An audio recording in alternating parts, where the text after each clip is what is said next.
Olá, pessoal, tudo bem? Deixar o pessoal entrar aqui.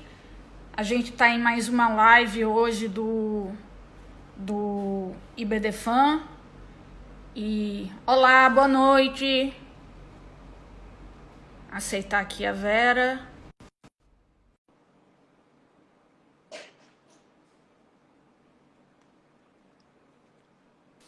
Vamos ver. Olá, Vera. Olá, olá Mariana, olá a todos. Bom, bom dia aí em Macau, como aqui em Timor-Leste. Boa noite para o pessoal do Brasil. A gente está em mais uma live do IBDFAN, dessa vez com uma amiga querida e uma jurista por quem eu tenho muito respeito, muita admiração e que me acompanha desde o início dos meus estudos pós-graduados, com os livros, artigos, enfim, uma pessoa que eu considero uma das melhores nessa área, e foi por isso que eu fiz esse convite para estarmos juntas hoje.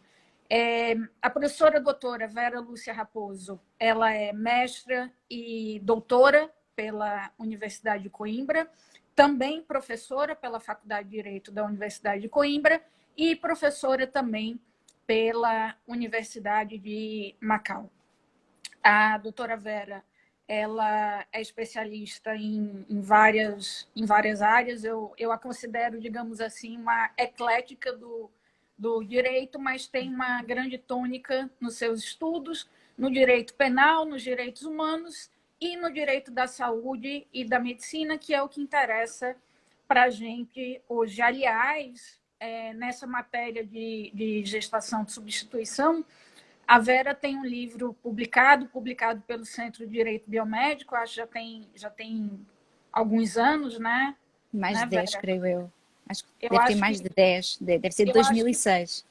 eu acho que por aí, porque quando eu cheguei em Portugal, esse livro já existia. E tem um título que eu acho muito engraçado, que é De Mãe para Mãe. E, aliás, a Vera é muito criativa no que diz respeito aos títulos dos livros.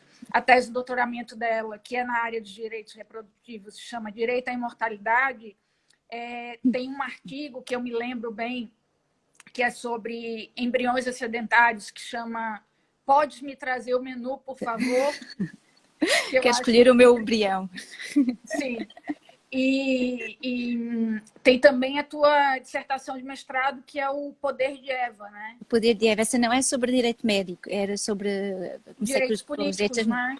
sim, direitos políticos, cotas. Fui orientada pelo Sr. Professor Vital Moreira, que na altura estava muito envolvido na questão, também com uma grande participação da professora Teresa Beleza, e portanto foi muito nessa linha. E depois Que é mudei. um grande nome de direito das mulheres em Portugal. Exatamente, exatamente. Teresa Beleza. Que é uma obra, pessoal, que, muito embora não seja do nosso tema de hoje, eu recomendo vivamente. Assim como a tese de doutoramento da Vera, que é uma bíblia, um calhamaço assim deste tamanho, É, mas dá que é para um endireitar livro. as camas, para se quiserem o colchão, alguma coisa, precisarem de um tijolito Ou então, ali. olha, serve como arma branca também. Se der com aquilo na cabeça das pessoas, aquilo. Ui! Morre ali. É uma Pois tese é. clássica de Coimbra, um calhamaço de 1000 páginas. Olha, eu não posso nem dizer nada, porque a minha ficou do mesmo jeito, quase 800 páginas. É, nós fazíamos as coisas assim, e até no teu tempo ainda se fazia, mas isso vai mudar e acho que as novas teses vão ser mais legíveis para o público em geral. Vera, então vamos começar lá Certo? com o nosso tema da gestação de substituição. Antes de resolver o tema, eu queria que fosse a Vera participar dessa live, e nós debatemos, será que fazemos um mix de temas dentro da reprodução assistida, mas terminamos por escolher um tema que está sempre na agenda jurídica mundial, está sempre na ordem do dia, que é a gestação de substituição. Vera, eu queria que você explicasse para a nossa audiência quais são os tipos de gestação de substituição que existem, nós sabemos que tem mais de um tipo, e que falasse rapidamente sobre o caso do Baby M, que é um exemplo clássico, né, de uma gestação de substituição tradicional. Certo. Ora bem, então há dois grandes tipos de gestação de substituição. Aliás, pode ser distinguida segundo outros critérios, mas eu penso que aquilo que a Mariana me está a perguntar prende-se essencialmente com a contribuição da gestante. Há quem lhe chame mãe de substituição. E podemos chamar, eu só não gosto muito da expressão mãe de substituição, porque dá a entender que ela é mãe. E eu, por natureza, acho que ela não é uma mãe, é uma prestadora de um serviço. Um serviço muito específico, muito valioso, mas uma prestadora de um serviço. Por isso, custa-me um bocado falar em mãe de substituição. Também percebo que é mais fácil percebermos todos o que eu estou a dizer se eu me referir à expressão mãe de substituição, mas já com esta espécie de disclaimer. Eu não acho que isto seja apropriado, mas enfim. Ou a gestante, se preferir, vamos chamar-lhe a gestante. Então, há duas grandes formas. Ou bem que a gestante dá a sua própria contribuição genética, ou seja, o ovócito vem da gestante. E é o que nós chamamos a gestação de substituição genética tradicional. Tradicionalmente era assim, o que significa que, na maior parte dos casos, até era feito por inseminação artificial. O esperma vinha, bem, muitas das vezes, do elemento masculino do casal, havendo elemento masculino, até porque tradicionalmente, e ainda hoje em boa medida, a gestação de substituição se processa no âmbito de uma união heterossexual, portanto com um homem e com uma mulher, de modo que pode ser o elemento masculino a dar o seu esperma, ou então, se não for possível, também se pode pôr a hipótese de vir um dador de esperma exterior ao casal a dar. Mas a nota essencial é que o ovócito é da gestante. E, portanto, há inegavelmente uma contribuição genética que deve ser pesada e valorada. Agora, vamos nos lembrar que os doadores de gametas, ou os dadores, se preferirem, não são considerados pela lei como pais. Há ali uma ligação biológica, mas não creio que haja uma lei no mundo que quando a doação de gametas, pelo menos quando se processa por via médica, por um procedimento médico, que alguma vez os doadores sejam considerados pais ou mães. Ora bem, então esta é a forma tradicional de fazer as coisas. Isso e essa gestação de substituição tradicional, na realidade, é até um desvio às normas de muitos países, porque se impõe um anonimato, né, dos doadores de gametas. Exatamente, logo aí levanta uma questão do anonimato, não é? Claro que, em bom rigor, não seria totalmente impossível manter a gestante anónima durante toda a gestação. Quer dizer, no rigor das coisas podia isso acontecer. Não é, porém, o que em regra os pais contratantes desejam, porque eles gostam de acompanhar a gravidez, não é? Ir às consultas, ir vendo a gravidez e, portanto, seria difícil manter o anonimato. Mas a principal questão nem é essa.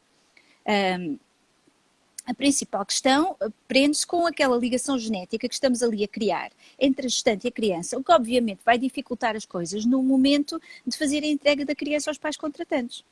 E é por isso que a maior parte das leis que existem hoje em dia, bem, e falo essencialmente da portuguesa, mas creio que deve ser uma regra geral em quase todo o lado, proíbe que o ovócito provenha da gestante de substituição. E entramos assim numa via mais moderna de gestação de substituição, que é a chamada gestação meramente gestacional. Ou seja, o único serviço, e quando eu digo único, sem querer desvalorar tudo isto, todas as pessoas que alguma vez estiveram grávidas sabem bem que uma gravidez está longe de ser uma coisa de sumenos. Mas o único serviço que a gestante presta é o serviço gestacional. Portanto, gera criança, obviamente que já não vamos trabalhar com uma inseminação artificial, não seria possível, temos que trabalhar com uma fertilização in vitro. O esperma, mais uma vez, pode vir ou do elemento masculino do casal, caso exista, ou de um dador. O ovócito, preferencialmente, há de vir de um dos elementos femininos do casal, não é? Aliás, eu digo preferencialmente porque não é que seja uma imposição legal, mas porque é que as pessoas recorrem à gestação de substituição? É precisamente porque querem ter algum tipo de ligação genética com a criança. Claro. Esse é o grande motivo. Portanto, se eles puderem, se os elementos do casal puderem providenciar os seus gametas, claro que isso seria a solução ideal para eles. Pode isso não acontecer. E se o elemento feminino, ou havendo mais do que um, mas nenhum dos elementos femininos conseguisse contribuir com o seu material genético, íamos recorrer a uma terceira dadora. Mas o mais importante é que a gestante não tenha uma ligação genética com a criança. A não ser uma ligação que provenha do próprio facto da gestação. Há de haver qualquer tipo de contribuição genética, não é? Durante a gestação, mas quer dizer uma coisa mínima, mínima, mínima, se é que existe alguma propriamente. Mas quer dizer, há uma ligação, há uma contribuição. Mas se fizerem um teste de ADN àquela criança, ela não é filha daquela mulher. Claro. Não partilha o seu património genético. E deixa eu te fazer uma pergunta. Você acha que essa proibição que existe em muitos lugares da gestação de substituição tradicional tem uma ratio, tem uma razão de ser na possível ligação afetiva que a gestante poderia desenvolver com a criança, única e exclusivamente por saber que carrega os seus genes? Eu acho que também é um pouco isso. A contribuição genética é importante, não a vamos desdenhar. É claro que eu não estou a dizer que os doadores de gametas devam ser considerados pais, não de todo. Agora, há ali, não podemos negar a biologia, há de facto uma ligação, carne da minha carne, sangue do meu sangue. Eu, por acaso, sabes que essa pergunta é interessante, porque ainda há uns meses publiquei um artigo sobre uma questão, não tem a ver com a gestação de substituição, mas tem a ver com o contributo genético.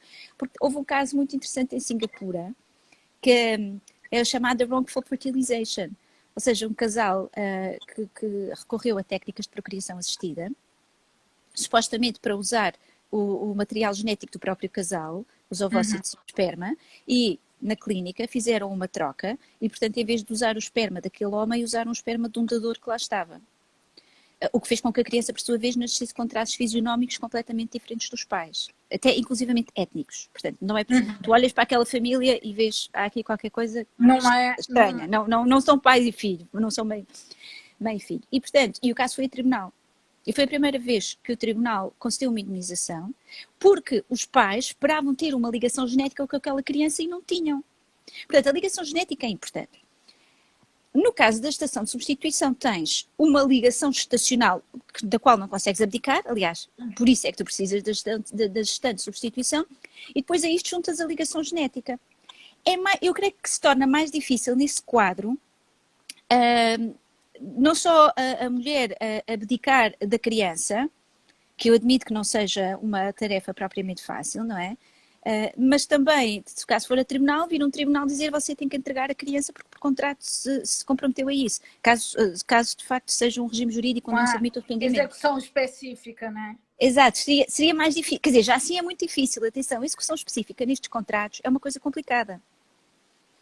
Já acho que mais adiante vamos falar do assunto, mas para dizer que nos contratos de prestações intrinsecamente pessoais, e dificilmente pode ser mais pessoal do que isto, não é? Uma execução específica é sempre complicada. Portanto, eu acho muito bem esta nova tendência de dissociar as várias contribuições para a maternidade. E, portanto, se a mulher contratante não pode, por questões médicas, providenciar o seu próprio material genético, recorra-se a uma dadora.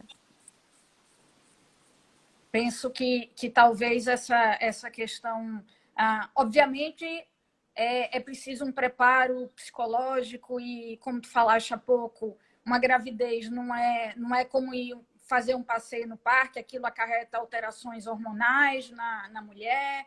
Enfim, uma mulher que está grávida do seu próprio filho, ela já fica mais sensível. Enfim, eu nunca tive grávida, mas já vi muitas amigas grávidas e sei como aquilo pode ser difícil. Portanto, eu concordo contigo. Eu acho que é uma boa tendência, é uma boa solução essa dissociação do empréstimo, digamos assim, do útero, daquilo que é a contribuição genética. Vera, eu queria que você falasse um pouco para o pessoal, a nossa audiência é majoritariamente brasileira, eu queria que você falasse um pouco da lei portuguesa, da lei do PMA, lei 32/2006. Ora bem, no que respeita à questão dos contratos de gestação, nós vivemos aqui uma autêntica saga. Isto é mais longo e mais dramático que o Tudo o Vento Levou. Tem sido uma epopeia de surpresas e desaires. Ora bem, então como a Mariana disse, a nossa lei, que ela conhece bastante bem, é de 2006. E na versão original da lei, dizia-se que toda a gestação de substituição é proibida porque os contratos de gestação são nulos e de nenhum efeito. Portanto, é proibido, e se alguém o fizesse, a criança não teria qualquer efeito, o que significa que a criança iria ser considerada, ou melhor, a determinação da filiação da criança seguiria as regras gerais do nosso direito civil, porque o contrato não teria nada a dizer sobre o assunto. Ou seja, a maternidade seguiria o parto, né? Seguiria o parto, que é a regra da maior parte dos ordenamentos jurídicos. Portanto, a gestante seria a mãe. A gestante seria a mãe legal. O que significa que daqui também derivavam depois eventuais presunções, caso ela fosse casada, não é? No que respeita à paternidade e tudo mais o que daí derivava. Com outra agravante que, em algumas situações, na gestação de substituição onerosa, ou seja, mediante um pagamento, inclusivamente era uma atividade criminosa. Era crime para quem participasse no contrato e inclusivamente para quem promovesse o dito contrato. Por exemplo, uns angariadores, não é? Escritórios de advogados, clínicas, As chamadas agências, né? As chamadas agências, exatamente, também praticariam uma atividade criminosa. Ora bem, e a este respeito, temos até ao momento 3 decisões do Tribunal Constitucional, que têm andado muito ocupado nesta matéria. Claro que foram espalhadas no tempo, mas enfim. Então, a primeira decisão, eu tenho aqui a nota porque eu sempre me engano na data, e então, para não me enganar, é uma decisão de 2009. Decisão, acho que é 101 de 2009. E foi uma decisão que não versava unicamente sobre a gestação de substituição. Era uma apreciação geral da lei, pedida por uma ala mais conservadora da sociedade, basicamente a dizer mal de tudo na lei. Eu devo confessar que eu acho que a nossa lei é bastante razoável e está bastante bem. Mudava coisas? Mudava, não é? Nós sempre mudávamos alguma coisa, sempre algum pormenor. Mas, no geral, parece-me que é uma lei até equilibrada. E, portanto, no que respeita à gestação de substituição, o que se alegava é que toda a gestação de substituição deveria ser considerada um ilícito típico, deveria ser considerada uma atividade criminosa. Porque havia comercialização das crianças, havia uma degradação da gestante, enfim. Das mulheres. Das mulheres em geral, mas essencialmente da gestante. E veio o Tribunal Constitucional dizer, neste aspecto, e muito bem, parece-me a mim, a dizer, bem, isto é uma matéria que cabe na discricionariedade do legislador ordinário, saber se o que é que deve ser crime ou não, ou seja, o que é que tem dignidade suficiente para poder ser elevado à categoria de ilícito criminal e, portanto, exige a intervenção do direito criminal, sabendo nós que o direito criminal é, obviamente, um meio sancionatório de última ratio, só intervém nas situações mais graves e face a ataques a bens jurídicos que não possam ser resolvidos de uma outra forma. O legislador entendeu que assim não era e portanto, nós, Tribunal Constitucional, não temos sindicância sobre esta matéria. Esta é uma apreciação, porque não há imposições constitucionais de criminalização, que é uma ideia que o Sr. Professor Figueiredo Dias sempre defendeu. E o Tribunal Constitucional entendeu isso, portanto, a questão da gestação de substituição ficou inalterada, exatamente como estava na lei. Bem, a certa altura, 2017, agora estou aqui numas dúvidas, 2016, 2017, não tenho, posso também ver aqui qual é que foi, 2016. Depois a gente pode indicar para o pessoal. Sim, claro, mas só eu sou péssima com datas, aniversários, datas de leis, mas só para ter uma ideia. Ora bem, então em 2016 houve 2 grandes alterações na nossa lei de peso. Uma prende-se com o acesso às próprias técnicas de reprodução assistida, que estava inicialmente vedado a um grupo de pessoas e, portanto, só se admitia a casais heterossexuais, sejam casados, sejam unidos de facto, e a lei veio permitir que qualquer mulher pudesse utilizar as técnicas reprodutivas.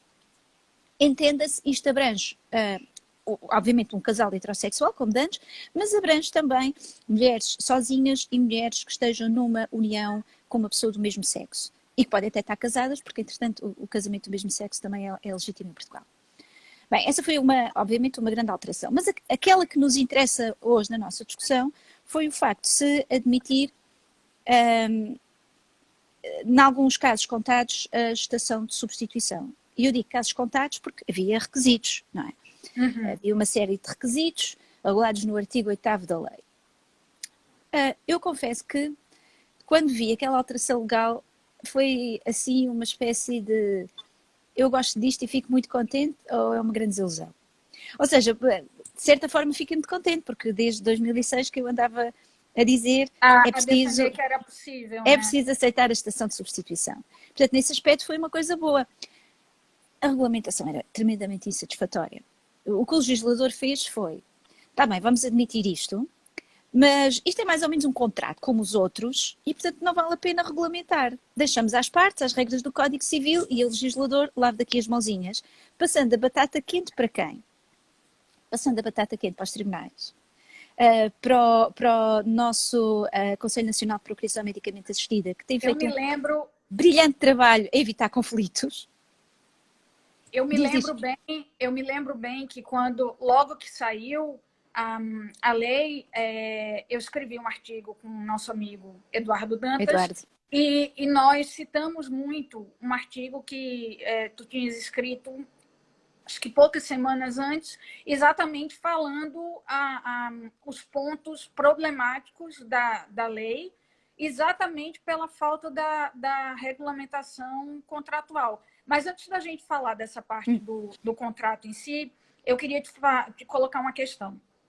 Tendo em consideração aquela alteração constitucional, a revisão constitucional, acho que 2004, em Portugal, que passou a considerar discriminatório, proibir a discriminação por orientação sexual.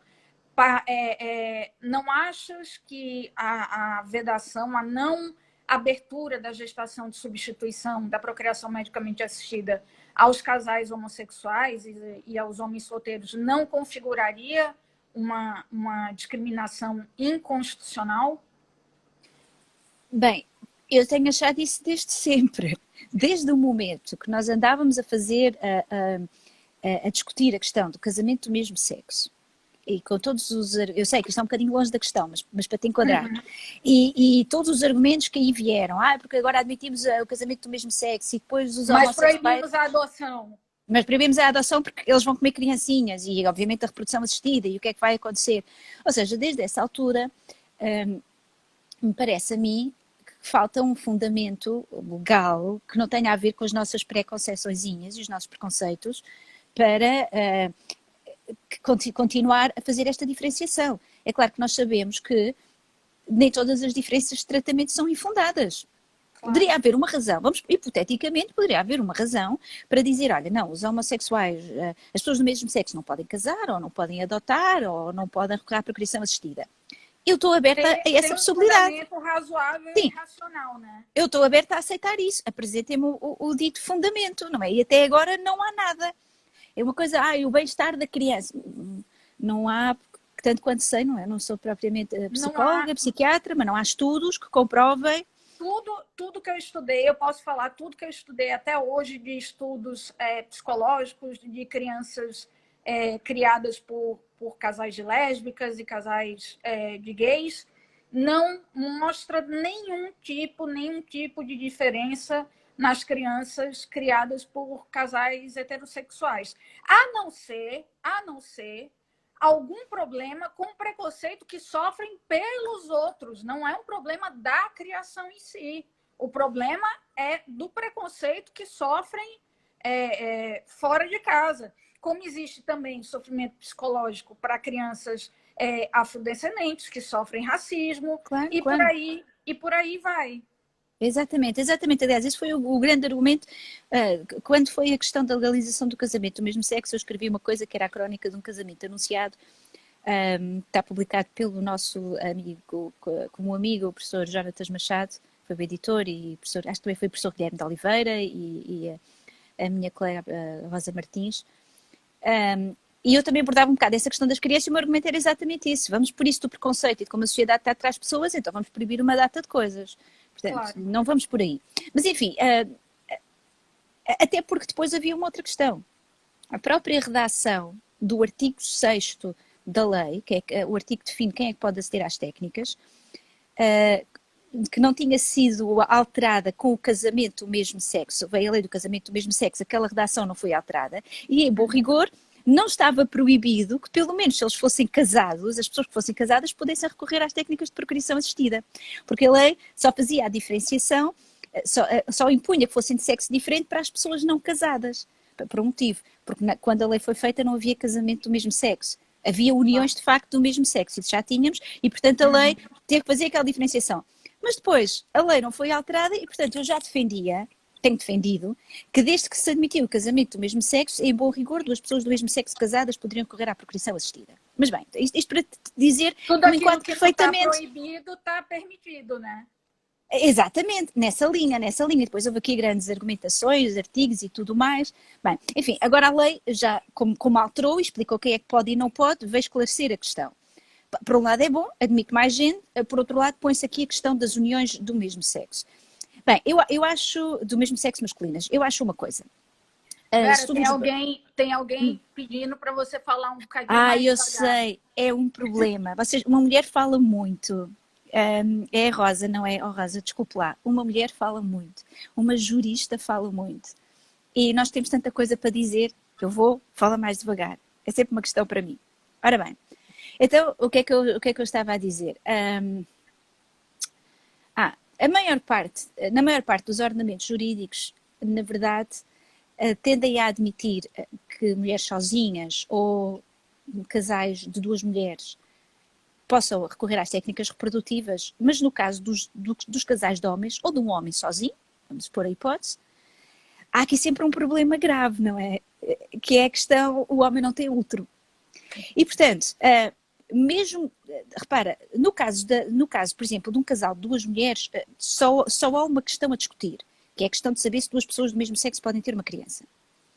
No caso de um casal de dois homens, há duas questões a discutir. Saber se duas pessoas do mesmo sexo podem ter uma criança e saber se pode haver gestação de substituição, que continua a ser uma prática proibida em muitos países.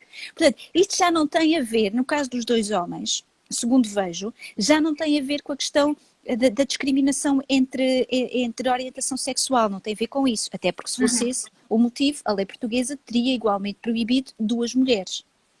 Não tem a ver com isso. Tem a ver com o problema da gestação de substituição. E eu sou sensível a essa questão, no sentido que não é um fenómeno fácil.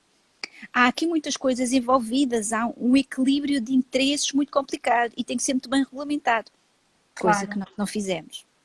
Portanto, quando veio... E nem nós. Nem me faças falar de vocês. Nem me faças falar de vocês, mas aliás, eu gostava que tu falasses de vocês. O que é que se passa no Brasil? Olha, no Brasil a gente não tem lei. Nessa matéria a gente vem trabalhando desde 1992 com regulações do Conselho Federal de Medicina, que, como a gente bem sabe, são normas deontológicas que vinculam os profissionais de saúde, vinculam os centros de saúde, mas não vinculam as partes. Portanto, se há um desvio aquilo ali, não se está violando nenhuma lei. Será um médico que eventualmente vai responder a um processo ético-disciplinar, mas isso não tem nada a ver com os beneficiários das técnicas de procriação medicamente assistida. E no Brasil, a gente tem duas coisas engraçadas nessa questão da gestação de substituição. Uma é... até a resolução passada, a resolução 2121/2015 do CFM, se falava em doação temporária do útero. Aquilo me fazia uma confusão. Como é que se doa temporariamente um órgão? Ainda mais um útero.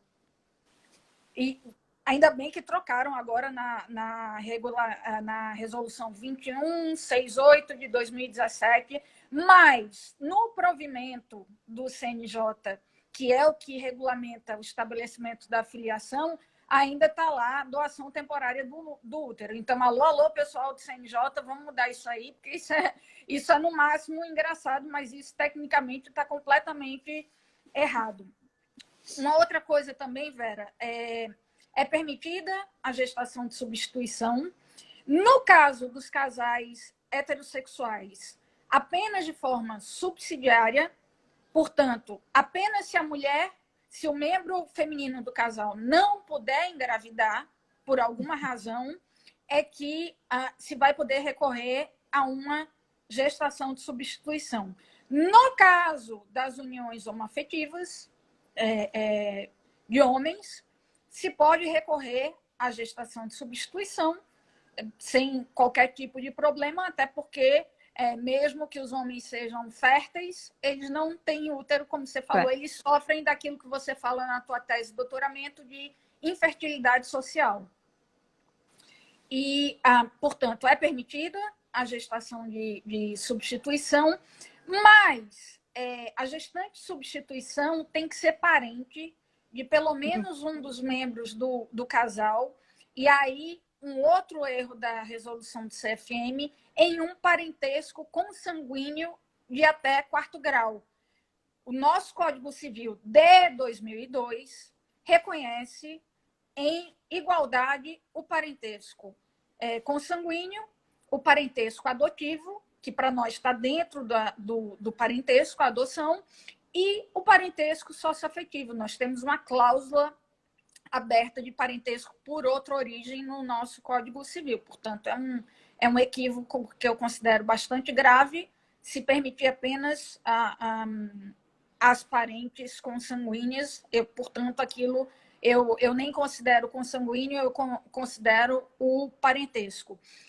E outros casos são possíveis, mas diante de análise do Conselho Regional de Medicina da região daquelas pessoas.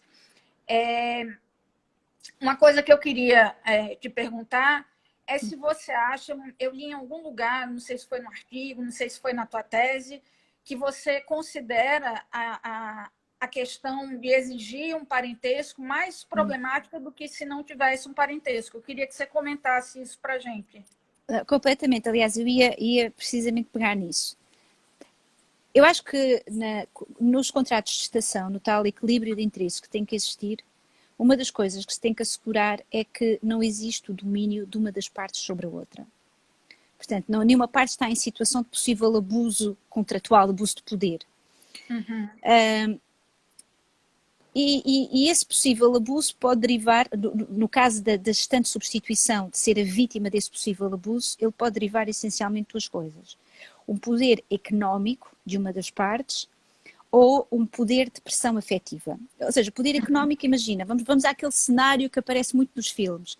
Família com dinheiro, rica, com bons advogados, e encontra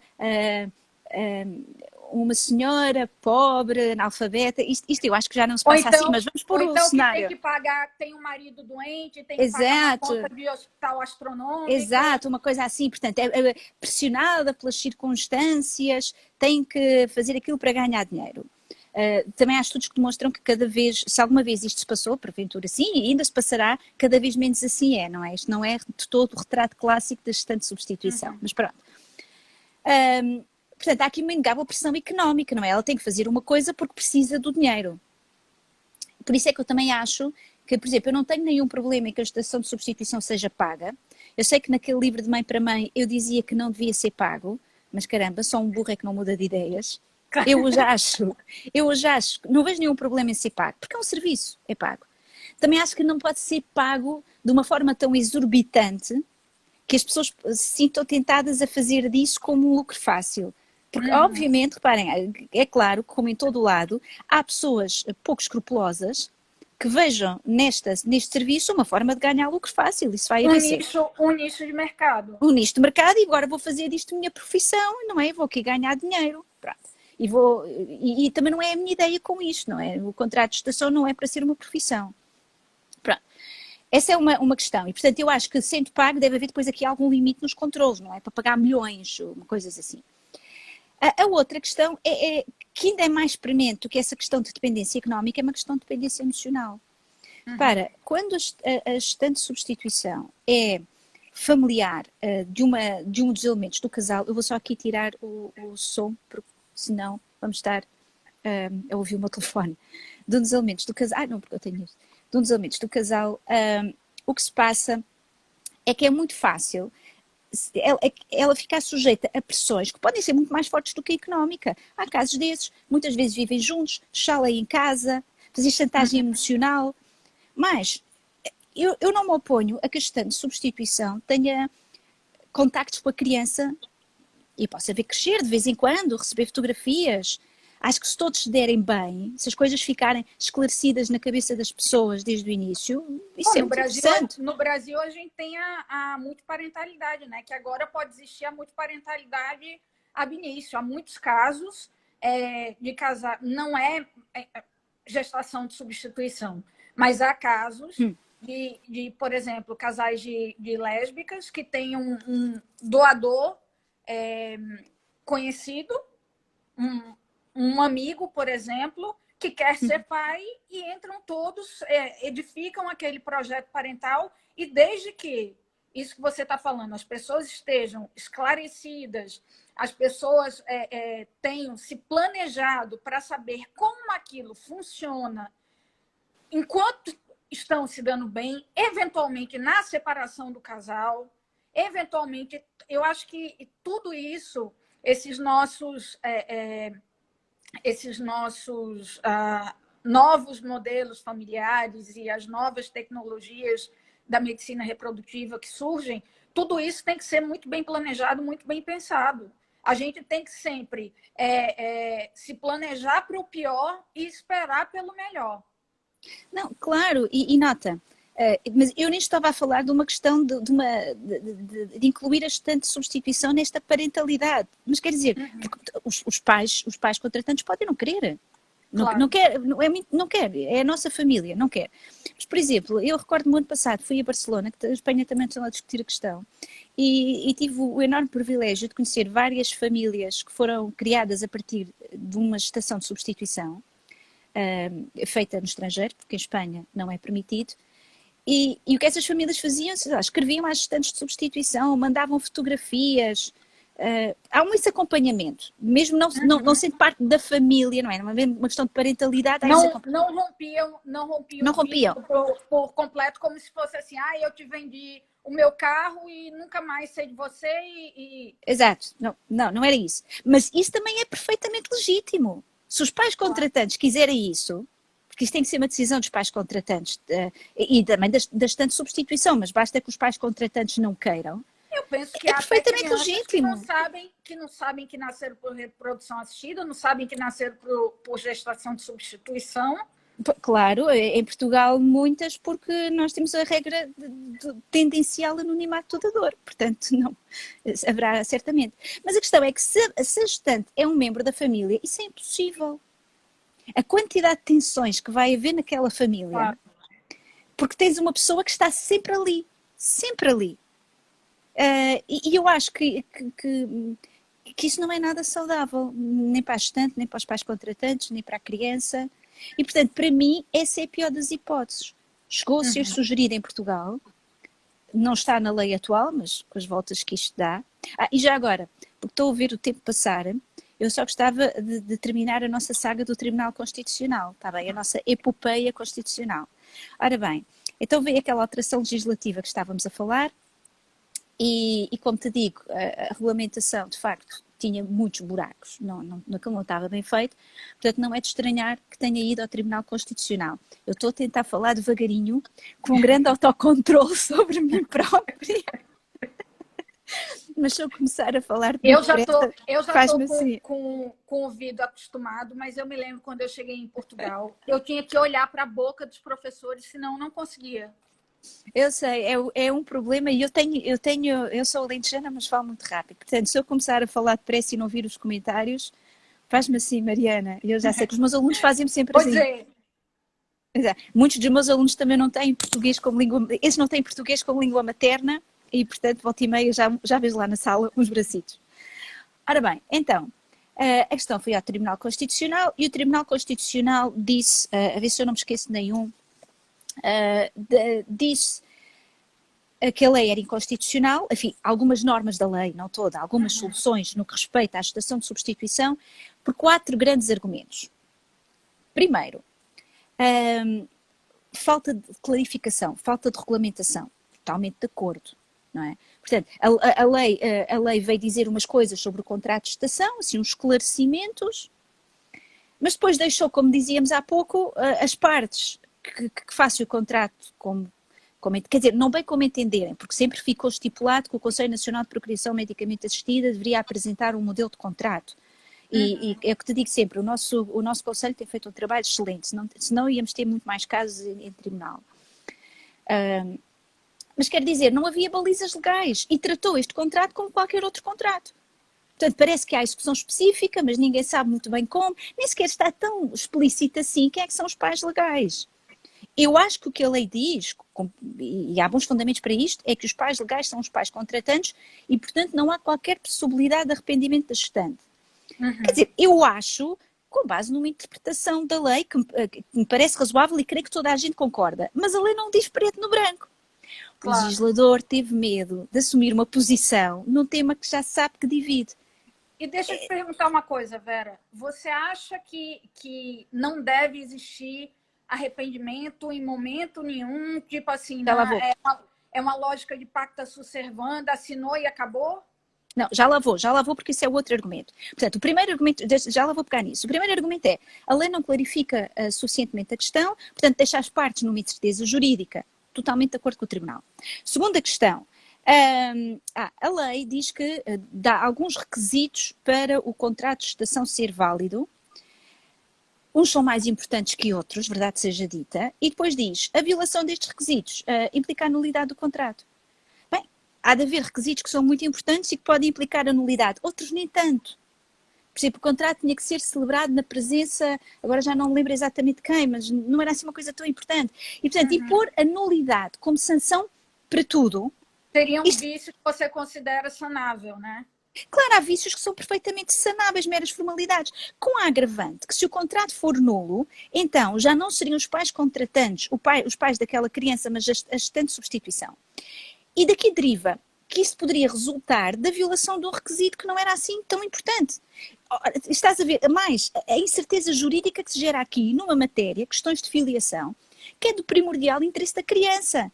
Não pode haver aqui dúvidas, não pode haver aqui incertezas. Claro. Portanto, tinha que ficar esclarecido o que é que se faria. Não estamos a falar numa promessa de compra e venda de um imóvel. Claro, não é questão, vamos celebrar outra vez o contrato. Não, é aqui uma questão muito importante e o limbo jurídico em que aquela criança ficaria, isto não se pode admitir. Portanto, concordo perfeitamente com isto que o Tribunal disse.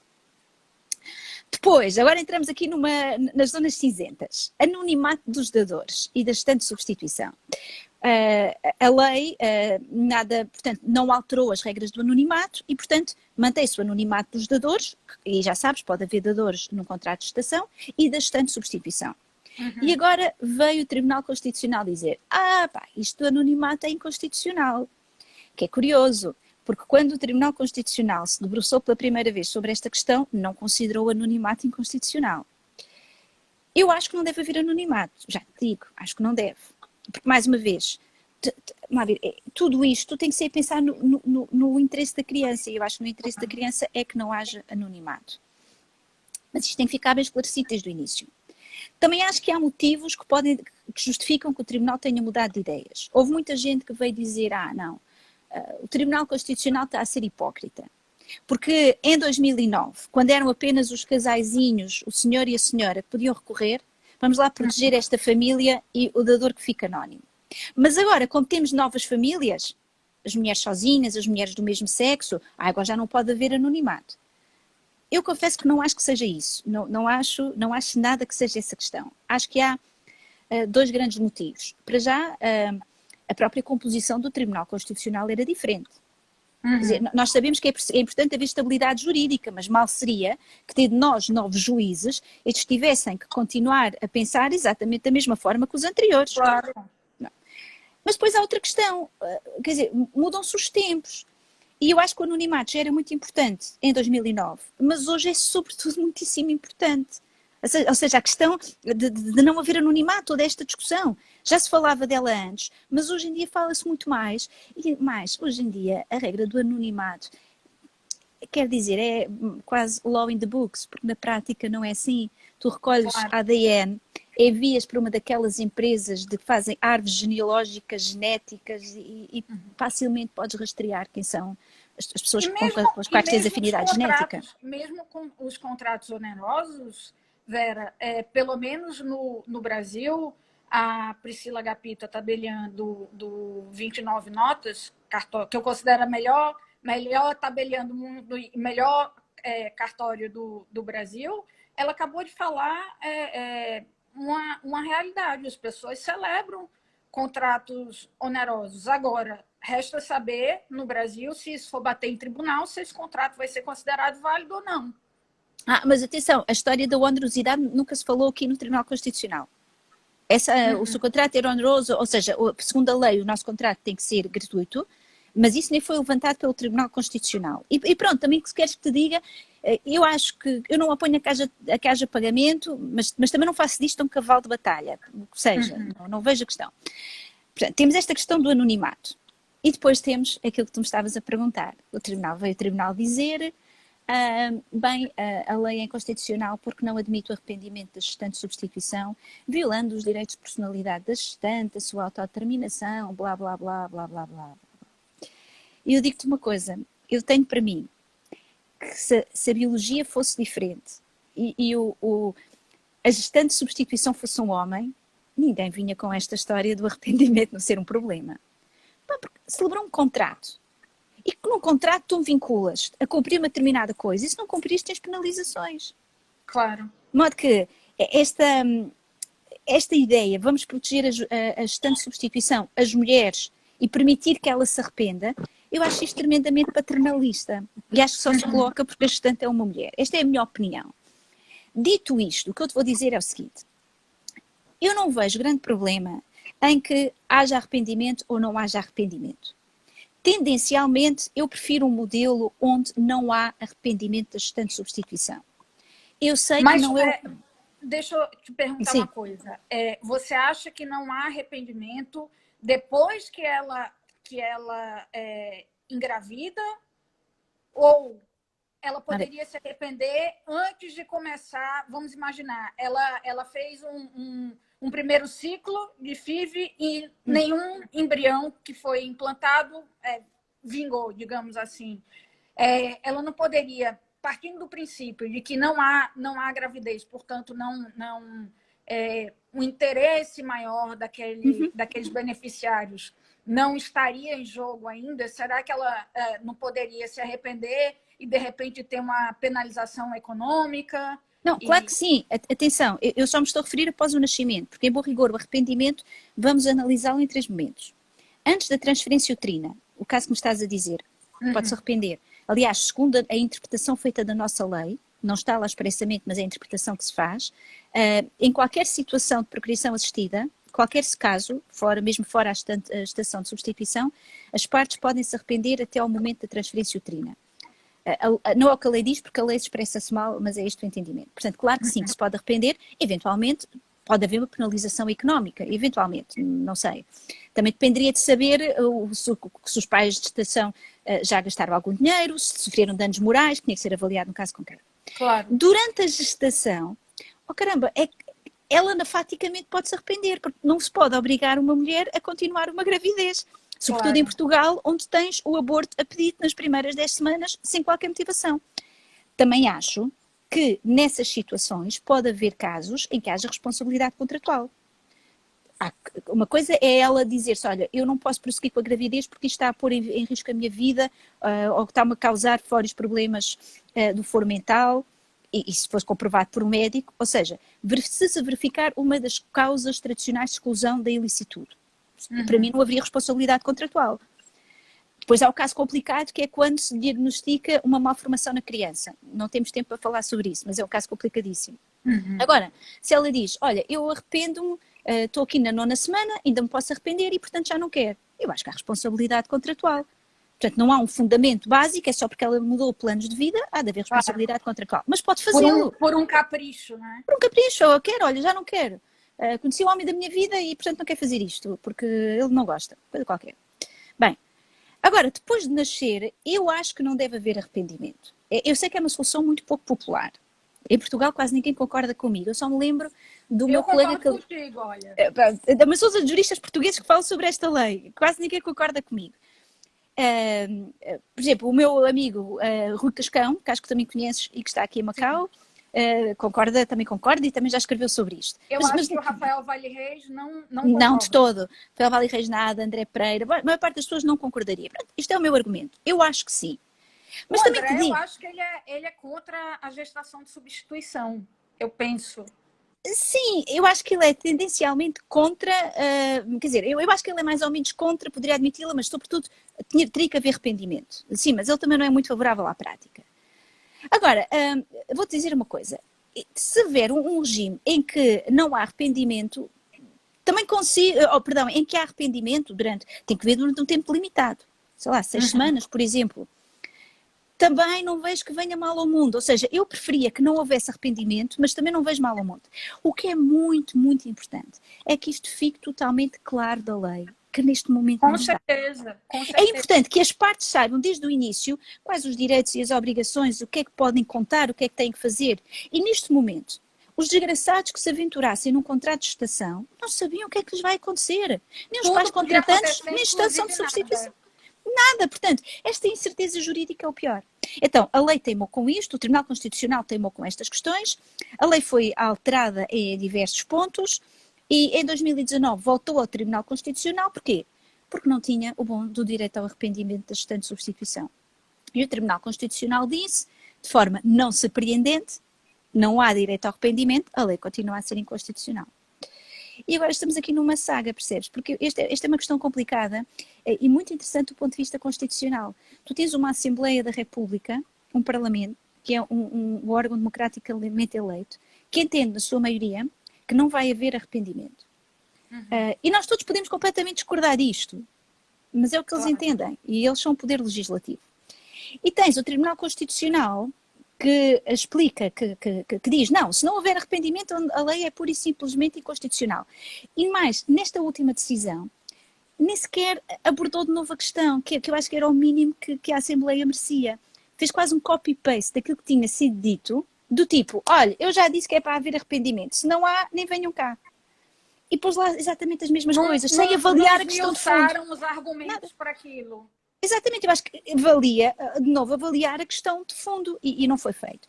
E, portanto, é claro que agora com a pandemia valores mais altos se levantam e está tudo, outras coisas a ser discutidas, não é? Está tudo parado, mas neste momento é numa absoluta incerteza e mais, não é possível fazer contratos de estação porque boa parte das leis foram consideradas inconstitucionais, boa parte das soluções da lei sobre esta matéria foram declaradas inconstitucionais. Portanto, isto foi o voo dos contratos de estação em Portugal, seguido de enorme queda. Vera, deixa eu te perguntar uma coisa. Quando a gente fala da contratualização, dessa questão, e de tentar deixar tudo às claras, muitas vezes a gente tem notícia nos Estados Unidos, onde a prática é altamente disseminada, de contratos em que proíbem que a gestante sei lá, vá na academia, beba refrigerante, tem de tudo. A gente sabe que nos Estados Unidos aparece de tudo e mais alguma coisa. O que você acha que poderia, dentro desse cenário de estilo de vida, de cuidado de saúde, quais seriam os limites de imposição, de restrições à vida da gestante de substituição? Olha, eu por acaso escrevi uma coisa sobre isso, é um artigo que se chama A Gestante de Substituição está proibida de pintar as unhas, foi um seminário que houve Tu tens os melhores títulos. Porque isto era uma cláusula real que havia num contrato. A vida real é assim. Proibida de pintar as unhas? Porque parece que... Pá, tu sabes que quando as pessoas estão grávidas... as grávidas, eu fiz sempre tudo na minha vida quando estive grávida, assim é que nasceram os meus filhos como nasceram, mas há grávidas que têm imensos cuidados, parece que o esmalte pode penetrar assim uma coisa e pode causar, caramba, há mulheres que não fazem praticamente nada, não vai ser que cause uma lesão na criança. E havia de facto um contrato que tinha uma cláusula dessas, porque o esmalte podia fazer, a vida real ultrapassa milhões de vezes a minha imaginação. Então, eu escrevi isso porque tivemos um congresso muito engraçado na Faculdade de Direito da Universidade de Lisboa. Sim, eu não sou bairrista com as universidades, eu vou a todo lado onde tenho amigos. E eu escrevi isso. Podem encontrar online, porque é um e-book que está acessível online. E então, eu acho que de facto há aqui vários abusos, pode haver vários abusos nessas cláusulas. E é por isso que os contratos de estação deve haver aqui qualquer tipo de fiscalização do próprio contrato para evitar cláusulas abusivas que podem existir dos dois lados, certo? Mas nesse tipo particular de cláusulas. Vamos lá ver. Há coisas óbvias que têm que estar no contrato no que respeita a estilos de vida. Imagina tu que a estante de substituição quer fazer bungee jumping, como se faz aqui na Torre de Macau. Imagina tu que ela entra numa dieta rigorosíssima que vai afetar seriamente a criança, mas que ela bebe álcool, que ela toma drogas. Quer dizer, vamos dizer, então, mas alguém vai fazer isso? Todos conhecemos casos que sim. E sobretudo se esta mulher não entender que tem ali uma responsabilidade, pode continuar a levar um estilo de vida totalmente desregrado, com consequências gravíssimas para a criança que vai nascer. Portanto, há cláusulas e cláusulas. E tem que haver aqui uma qualquer entidade. Eu acho que em Portugal poderia ser perfeitamente o nosso Conselho Nacional de Procriação Medicamente Assistida. Já perceberam que eu sou fã. Atenção, eu não faço parte do Conselho, não estou a fazer publicidade nenhuma. Só acho que eles fazem um bom trabalho. A fazer um pouco essa fiscalização, até porque também há juristas na composição. Se aquele comportamento da gestante puder ter refrações diretas no bem-estar da criança e da futura pessoa que vai nascer, portanto do feto e da futura pessoa que vai nascer, pois é óbvio que são legítimas. Agora, claro, a gestante de substituição não pode sair de casa, já vi cláusulas dessas. Instalar câmaras em casa, proibi-la de pintar as unhas, impor-lhe um determinado modo de alimentação porque os pais contratantes acham que aquilo é o melhor para a criança. Tem que haver aqui alguma razoabilidade e tem que ser avaliado caso a caso. Claro. Olha, Vera, a gente está chegando no nosso tempo. Eu acho que a gente tem mais 1 minuto ou 2 no máximo. E queria que você fizesse as suas considerações finais para a nossa audiência. E o pessoal perguntou muito, quando você falou de seus artigos, o pessoal perguntou muito onde é que pode acessar, o nome dos artigos. Se você puder mandar fazer um print da primeira página do artigo, eu coloco no meu Instagram e o pessoal pode procurar depois. Ou se você tiver artigos que sejam de livre acesso, a gente pode colocar no site do IBDFAN, enfim, para poder trazer a tua doutrina maravilhosa para esse pessoal todo. Olha, boa parte destes artigos que estou a falar até estão acessíveis online. Eu publico muito na revista não espero dizer bem o nome, da Sociedade Brasileira de Procriação Assistida, da qual também sou fã. Publico em inglês. Eu já vi um artigo teu. Sim, por acaso publica lá sobre isto. E outros estão online, na revista do Ministério Público, na revista de Biodireito também estão. São em português ou em inglês. Portanto, são em línguas... e tenho muito gosto em disponibilizar. Eu sei que o tempo está a terminar, quero-vos só dizer que foi uma ótima experiência estar aqui. Eu estava muito renitente, que eu não sou muito do Instagram, aliás, já viram que eu só entrei porque a Mariana me disse, vamos fazer isso. E a Mariana diz eu faço. E, portanto, olha, pessoal, a Vera fez o perfil especificamente para participar dessa live.